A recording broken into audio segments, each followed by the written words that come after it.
அந்த பிராண்ட்ல வந்து கண்டிப்பா சரி. ஆனா கருணாநிதி அதிகமா பயன்படுத்துற மாதிரி இத்தனை கூட்டம் வருது, ஆனா அது ஓட்டா மாறாதுங்கிற மாதிரி தானே. அப்படி இருந்திருந்தா 1/2% ஏன் சார் தள்ளப்பட்டிருக்கிறாங்க? அப்படியெல்லாம் இப்ப சொல்ல முடியாது. ஏன்னா இப்போ வந்து அந்நியாருக்கும் நிறைய கூட்டம் வருதே. கூட்டம் வரலன்னு நம்ம சொல்ல முடியாது. கூட்டம்லாம் வரதான் செய்யுது. பட் எல்லா இடத்துக்கும் கூட்டம் வருது. இப்ப திடீர்னு விஜய் போனாலும் கூட்டம் வருது. இந்த அம்மா போனாலும் தேமுதிக அம்மா போனாலும் கூட்டம் வருது. அவர் சீமான் போனாலும் கூட்டம் வருது. யார் போனாலும் தான் கூட்டம் வருது. ஸோ அந்த கூட்டத்தை வச்சு இல்லை, நிறைய ஓரளவுக்கு ஒரு சில கணிப்புகள்லாம் இருக்கு. தொண்டர்கள் எவ்வளோ பேர் வேலை செய்கிறாங்க அப்படின்றது எனக்கு தெரிஞ்சு தேமுதிகவில் வந்து கட்டமைப்பு, அவங்க கட்சி கட்டமைப்பு வந்து கரெக்டாக இருக்கும்னு தான் எனக்கு தோணுது.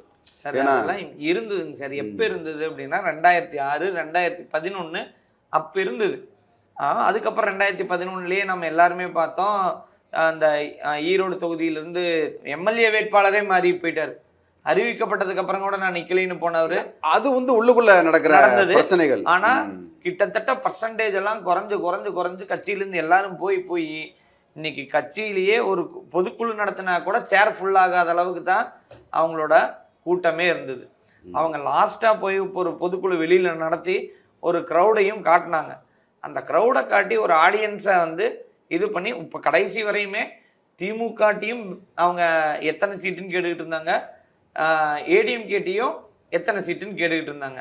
நீங்க என்ன கேட்டாலும் சரி, ஆனா ஒரு கட்சியை கட்டமைப்பு வந்து கரெக்டாக வச்சிருக்காங்க. நீங்க வந்து விஜய் கட்சி எடுத்துக்கங்களேன். விஜய் வந்து ஒரு கார்ல போறாரு, அந்த காருக்கு மேல ஒரு பையன் பாயிறான், பாஞ்சு அப்படியே போய் பிடிச்சி தலைவா அப்படின்றான். ஸோ இது இன்னும் சிஸ்டமைஸ் ஆகலை.